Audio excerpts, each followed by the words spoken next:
Bonjour à tous, aujourd'hui on fait un petit tuto pâte de métal avec le pendentif de Raya et le dernier dragon, le pendentif donc du dragon. Je l'ai d'abord fait en pâte polymère comme d'habitude, je vous ai skippé la partie modelage de ce dragon, puisqu'en général les parties de modelage et de sculpture c'est pas ce qui vous intéresse le plus, et en plus je peux pas vous expliquer grand chose puisque encore une fois le modelage, la sculpture, tout ça c'est des choses qui viennent vraiment avec l'expérience.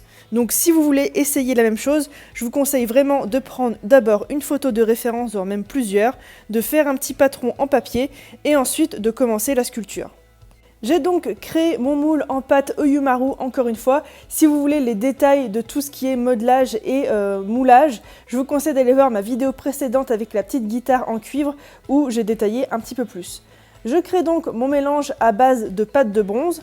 Encore une fois, ces pâtes de métal me viennent de la boutique Meteor Clay. C'est là où j'ai acheté mon four. Je vous mettrai aussi le lien en barre d'infos de la vidéo où j'ai fait le déballage de ma commande Meteor Clay. Ça remonte maintenant à plus d'1 an, je suis en train de penser.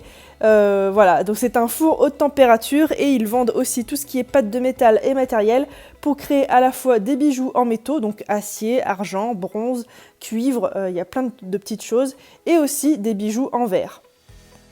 Encore une fois, je m'équipe de gants puisque la pâte de métal colle énormément aux doigts, donc je mets un petit peu d'huile alimentaire sur mes gants et aussi à l'intérieur de mon moule. Et ensuite, je vais venir déposer ma pâte. Alors, j'ai d'abord essayé de faire un gros boudin que j'ai mis à l'intérieur, mais j'y voyais absolument plus rien, donc du coup, j'ai décidé de faire autrement. J'ai divisé mon pâton en plusieurs petits bouts que j'ai inclus dans le moule en appuyant fortement. Encore une fois, plus votre moule sera détaillé, donc votre dragon de base sera détaillé, plus votre moule sera détaillé et plus votre création finale sera détaillée elle aussi. Donc, je vous conseille vraiment d'appuyer un petit peu sur tous les détails, les écailles, les petites plumes qu'il peut y avoir, etc. pour avoir le résultat le plus fidèle possible.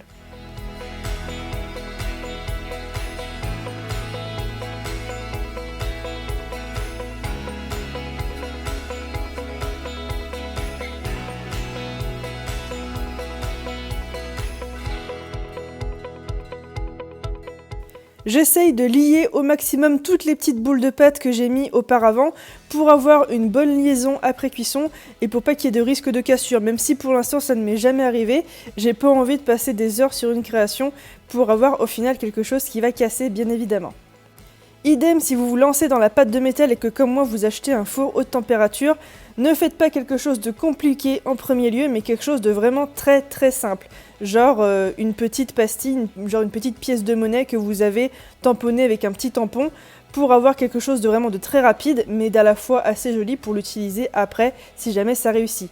Et si ça ne réussit pas, et ben ma foi, ce serait quelque chose sur lequel vous n'avez pas passé beaucoup de temps. Mais il y aura forcément, à un moment ou à un autre, des pertes parce que surcuisson ou sous-cuisson. Mais c'est totalement normal, c'est comme un polymère, il faut apprendre. Je laisse sécher ensuite pendant plusieurs heures, c'est une très grosse pièce qui en plus est dans un moule, donc forcément la partie qui est en dessous et en contact avec l'huile et le moule va moins bien sécher. Du coup je démoule vraiment très doucement une fois que la partie supérieure est sèche, et je vais ensuite peaufiner un petit peu les détails avant de laisser sécher totalement. Pour cette pièce-là, pour vous donner un ordre d'idée, il a fallu bien plus de 30 heures pour que ça sèche correctement et que ça donne quelque chose d'assez solide pour que je puisse y manipuler sans y casser. Il ne faut pas oublier que quand une pâte de métal est sèche comme ça, mais pas cuite, elle ressemble un petit peu à de la poterie. Donc c'est très fragile, il faut y faire assez attention. Lorsque mon petit dragon est bien sec, je vais ensuite le passer à la Dremel, encore une fois avec une petite pointe faite à la base pour tout ce qui est gravure sur verre. Et je vais venir insister sur tous les petits détails, tous les petits morceaux de pâte qui étaient hors du moule et qui du coup font assez moche. Je vais aussi pouvoir graver très légèrement d'autres détails, par exemple des écailles que j'aurais oubliées ou qui ne se seraient pas imprimées correctement dans le moule. Et du coup, je peux ensuite passer en cuisson une fois que j'ai un résultat correct. Ça nous donne donc ceci, un joli petit dragon, un petit peu effet terre cuite pour l'instant. Je vous rappelle que c'est de la pâte de bronze, donc elle va forcément brunir un petit peu après cuisson. J'ai essayé de voir pour qu'il y ait un maximum de détails, pour qu'il y ait aussi un petit trou entre les deux petites écailles dans le dos. Et j'ai aussi fait ma petite gravure à l'arrière, en forme de libellule, pour avoir une signature à la fin du bijou. Mais ça, on peut aussi le faire après cuisson, c'est pas très important. Je vais donc ensuite passer le tout en cuisson dans mon four haute température. Je le fais cuire dans un bol en inox rempli de charbon de coco. Je vide la moitié du charbon de coco, puis je mets ma création à l'intérieur et je recouvre le tout de charbon de coco.